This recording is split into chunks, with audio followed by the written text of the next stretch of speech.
Au début, à partir du 5 décembre, c'était un peu difficile.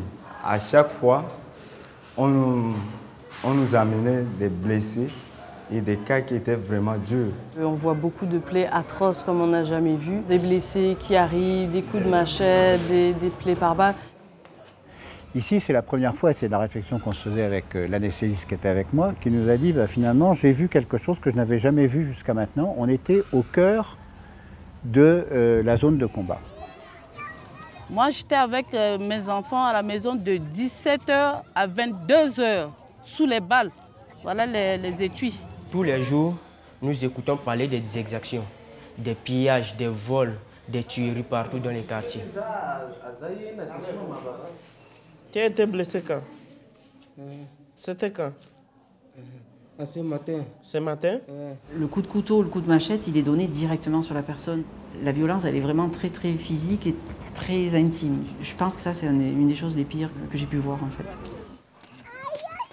Quand c'est des enfants qui ne savent même pas ce qui se passe et qui sont victimes vraiment des bévues des adultes, vraiment c'est écœurant et c'est douloureux. J'avais déjà vu un peu de violence sur d'autres missions, au Nord Kivu, en Haïti, mais pas à cette fréquence-là. C'est-à-dire pas plusieurs blessés par jour et pas des blessures où on voit qu'il y a eu de l'acharnement, ce genre de choses. Ce que je ressens surtout, c'est ce qu'ont pu vivre nos collègues nationaux, en fait, qui, eux, vivent le stress du travail et quand ils rentrent chez eux, quand ils ont la possibilité de rentrer chez eux, vivent encore le stress de leurs conditions de vie. Nous, il nous arrive de nous dire la nuit a été calme, ça s'est bien passé, et quand les infirmiers ou les gardiens arrivent, ils disent j'osais pas sortir de chez moi parce que ça tirait dans tous les coins.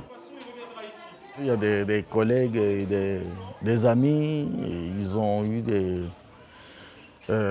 balles partout, leurs pieds sont cassés, ils sont devenus, handicap aujourd'hui, quoi. Il y a des enfants qui sont vraiment traumatisés.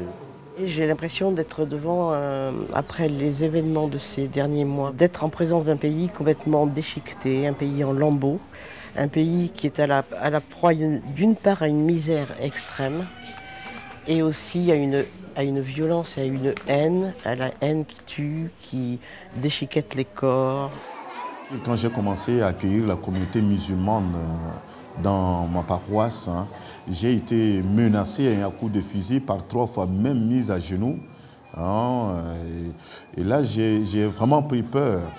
Je crie SOS partout pour demander un peu de vivre, ça n'arrive pas.